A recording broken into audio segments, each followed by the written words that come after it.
Onlookers cheered in the early morning as the 50-foot circular electromagnet finally arrived at its new home. The biggest risk to the project is now retired. We're sitting here with this device.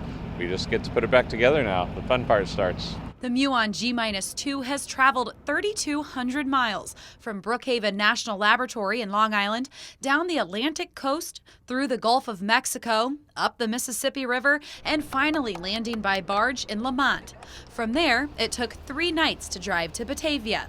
This was one of the widest loads ever to be transported across Illinois roads, requiring the closing of streets and removal of signs that could be in the way. Therefore, traveling took place over 3 nights and drew a big crowd each time. Well, my daughter was coming down the street and she saw this big object and she stopped somebody and says, "It's a big giant magnet coming through, once in a lifetime thing." So we got in my car and we came down here to see it. I want to be a scientist and make experiments, like build one of these days. The Muon g-2 will study the wobble of muons, subatomic particles with a lifetime of only 2.2 millionths of a second. The idea is to see if there's any new physics out there that we don't know. So we have this thing called the Standard Model, which describes particle physics really well. And we're trying to poke holes in it. We're experimentalists, so the theorists tell us, well, this is the way nature should be, and we check it. And we're hoping, it'll be very exciting to find something that the theory doesn't explain, because then that means that there's new physics going on, and that'd be very cool for us to do.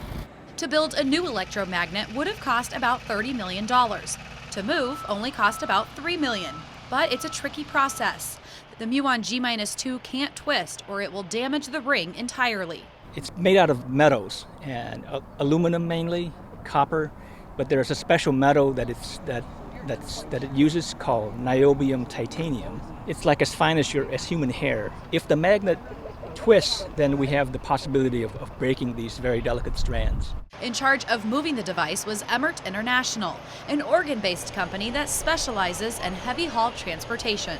We're just so fortunate. We have great guys that have great depth perception, and remember, they have the guys on the ground. When they get into tight spots, there's a man on each side watching to make sure we have the clearance, all radio communication, and we just take it slow and easy to make sure the load drives perfectly safe.